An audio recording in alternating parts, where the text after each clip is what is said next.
नमस्कार साथियों, मैं प्रकाश आप सभी का लाइव जे चैनल पर स्वागत करता हूं। आज उपस्थित हूं आपके सामने कुछ महत्वपूर्ण प्रश्नों को लेकर के। आज हम लोग बात करने वाले हैं भारतीय संविधान के बारे में। बहुत लोग ये कहते हैं कि भारतीय संविधान काफ़ी पेचीदा संविधान है। भारतीय संविधान एक जटिल संविधान है। इस बात की पुष्टि में इसे तथ्यों से होती है कि हमारे संविधान में जितने व्यक्ति अपराध करते हैं, अपराधों के लिए जितनी सजा का प्रावधान है, उससे कई ज़्यादा उन अपराधों से छुटकारा पाने के लिए, उन अपराधों को माफ़ करने के लिए हमारे संविधान में प्रावधान है। हमारा संविधान एक लचीला संविधान है। यदि बात की जाए भारतीय संविधान की, तो भारतीय संविधान बनकर तैयार कब हुआ था? तो 26 नवंबर 1949 को भारतीय संविधान बनकर तैयार हुआ था।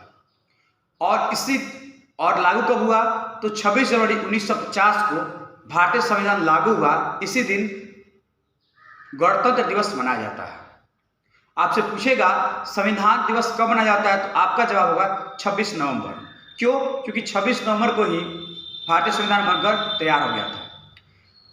संविधान बनकर तैयार होने में समय कितना लगा? तो आपका जवाब होगा 2 वर्ष 11 महीने और 18 दिन, यानी कुल 2 वर्ष 11 महीने और 18 दिन में हमारा संविधान बनकर तैयार हुआ।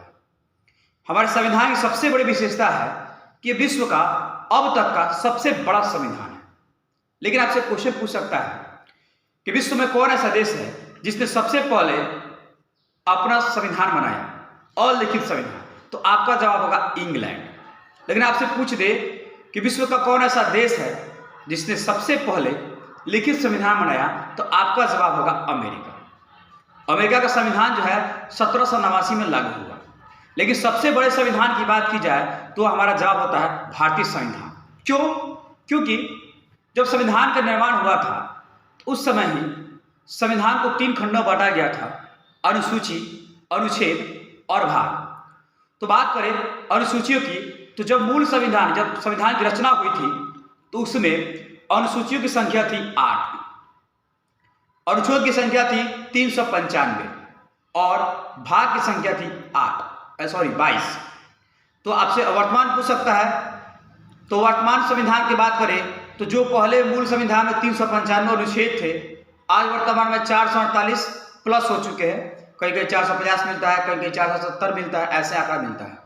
लेकिन अगर अनुसूचियाँ की बात करें तो वर्तमान में अनुसूचियाँ 12 हो चुकी है।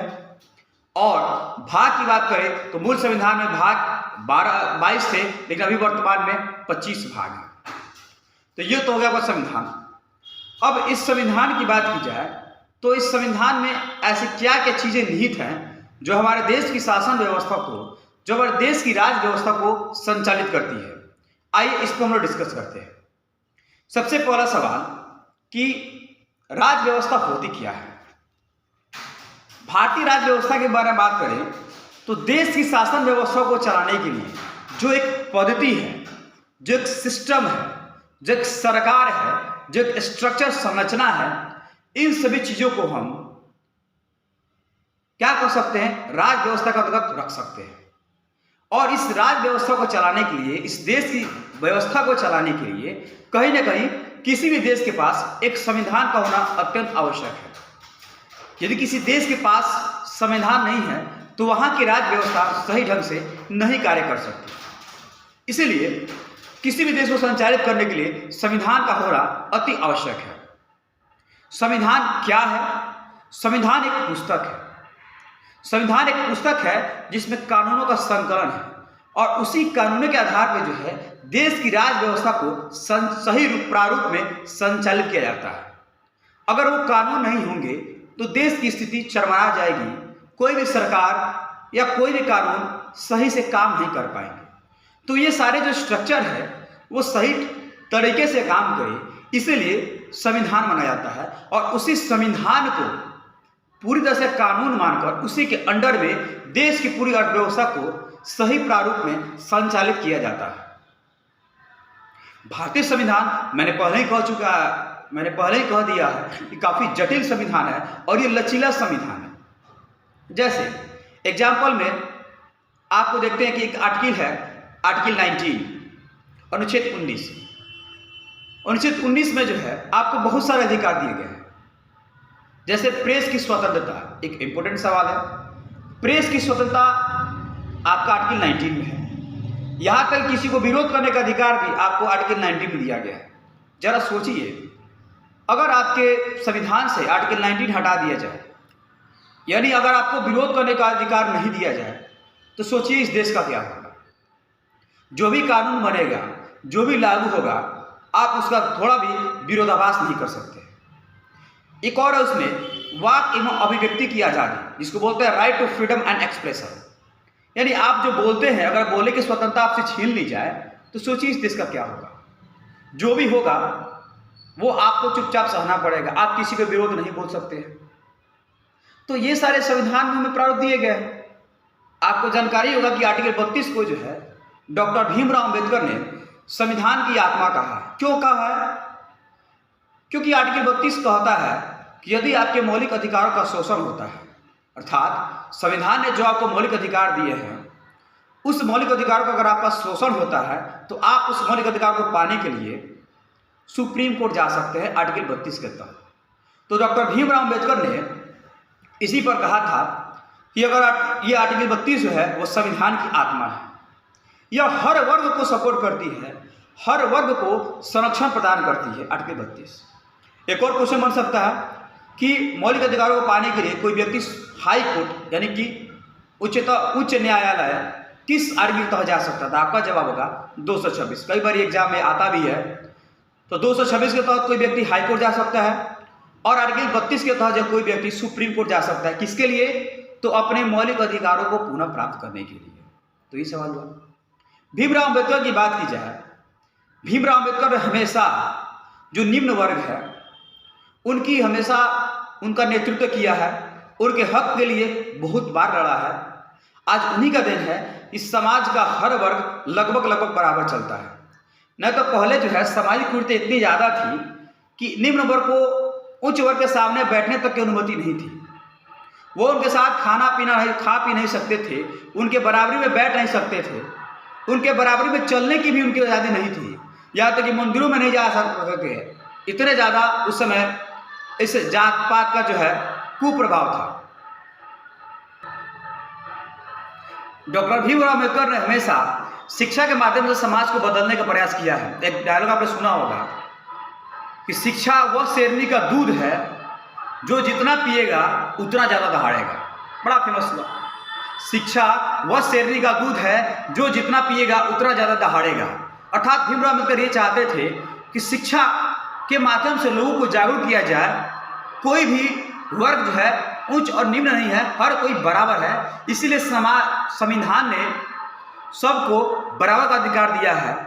आर्टिकल 14 में सामाजिक समानता का प्रावधान है, यानी हर व्यक्ति समाज में बराबर है, चाहे वो किसी भी धर्म का हो, किसी भी जाति का हो, किसी भी वंश का हो, किसी भी कुल का हो, ठीक है, चाहे उसका जन्म कहाँ भी हुआ हो। ये सारे लोग जो है एक समान है। ये अधिकार जो है हमें भारतीय संविधान ने दिया है। सोचिए, अगर ये बात संविधान में नहीं की गई होती तो आज क्या होता। आपने सुना होगा पहले ज़माने में छुआछूत नामक एक बीमारी थी। यानी अगर शूद्र लोग किसी ऊंचे वर्ग के लोगों को छू देते थे, उन्हें बड़ा हीन भाव से शूद्र वर्ग को देखा जाता था, जिसको बोला था छुआछूत, अस्पृश्यता। और इसका अंत हुआ आर्टिकल 17 के तहत। और इसका सबसे बड़ा नेतृत्व किसने किया? डॉक्टर भीमराव अम्बेडकर ने। छुआछूत ऐसी चीज़ों को उन्होंने दूर किया और वो संवैधानिक कानून बन गया। यदि कोई व्यक्ति आपसे छुआछूत करता है तो आपका यह अधिकार है कि आप उसके खिलाफ जा सकते हैं। तो सोचिए, अगर संविधान ने अगर आपको ऐसे अधिकार नहीं दिए होते तो आपकी क्या आज दुर्दशा होती। जैसे एक आर्टिकल आता है आर्टिकल 21, प्राण एवं दैविक स्वतंत्रता का अधिकार। उस आर्टिकल में क्या होता है कि किसी व्यक्ति को मनचाहे व्यक्ति से शादी करने का अधिकार दिया गया है। सपोज दैट अगर व्यक्ति को मान लीजिए वो किसी अलग वर्ग के शादी करना चाहता है, जो किसी अलग धर्म से अलग धर्म के लड़का या लड़की से शादी करना चाहता है, तो इसे कानून अधिकार कौन दिया है? संविधान दिया है। ये राइट टू प्राइवेसी, एक निजता का अधिकार होता है। मान लीजिए किसी कोई भी व्यक्ति है, वो कैसे जिए वो खुद डिसाइड कर सकता है। आप कोई नहीं होते कि आप उसके ऊपर आवाज उठाएं कि आपको ऐसे जीना है या आपके जीने का ढंग ऐसा होना चाहिए। वह व्यक्ति जैसे चाहे वैसे जी सकता है। यह अधिकार कौन देता है? तो आपको संविधान देता है, आर्टिकल 21 के तहत। जैसे आपको दिया गया है कि आवास पाने का अधिकार है, भोजन पाने का अधिकार, यानी आप जो है अपनी जिंदगी को कैसे जिए, कैसे भी जिए, ये आपका अधिकार है। इसमें कोई भी इंटरफेयर नहीं कर सकता है। और ये अधिकार कौन दिया? तो आपको भारतीय संविधान दिया। तो भारतीय संविधान का हमारे लिए होना काफी नितांत है। यही संविधान जो है इस देश के स्ट्रक्चर का एक निर्माण करता है। ये देश सही दिशा में जाएगा या नहीं जाएगा, इसका भी निर्धारण करता है। आप लोगों ने सुना होगा कि प्रधानमंत्री मोदी की सरकार जो है 2014 में एक संविधान संशोधन की थी, 99वां संविधान संशोधन 2014। इस संविधान संशोधन में क्या हुआ था कि जो सीजेआई होता है, अर्थात chief justice of India, Bharat के मुख्य न्यायाधीश, उसको क्या बोलते हैं, सीजेआई की जो नियुक्ति होती है वो एक कॉलेजियम प्रणाली के द्वारा होता है। और उस कॉलेजियम प्रणाली में क्या होता है, पूर्व सीजेआई होते हैं और मुख्य और भी न्यायाधीश होते हैं सुप्रीम कोर्ट के, उन लोगों की एक टीम होती है जिसे कॉलेजियम व्यवस्था कहा जाता है।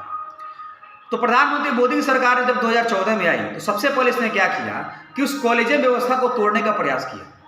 इनकी सरकार ने क्या किया कि उन जजों के जगह पे जो है एक कानून मंत्री और 2 और अन्य मंत्रियों की उस कॉलेजियम व्यवस्था में शामिल कर दिया कि यही लोग जो है डिसाइड करेंगे कि देश का अगला सीजेआई कौन होगा।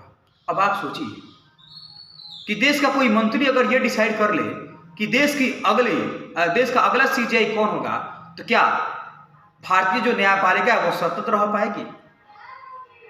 देश में कानून पास हो गया कि कॉलेजियम व्यवस्था, कॉलेजियम प्रणाली में सुधार किया गया है, संशोधन किया गया है।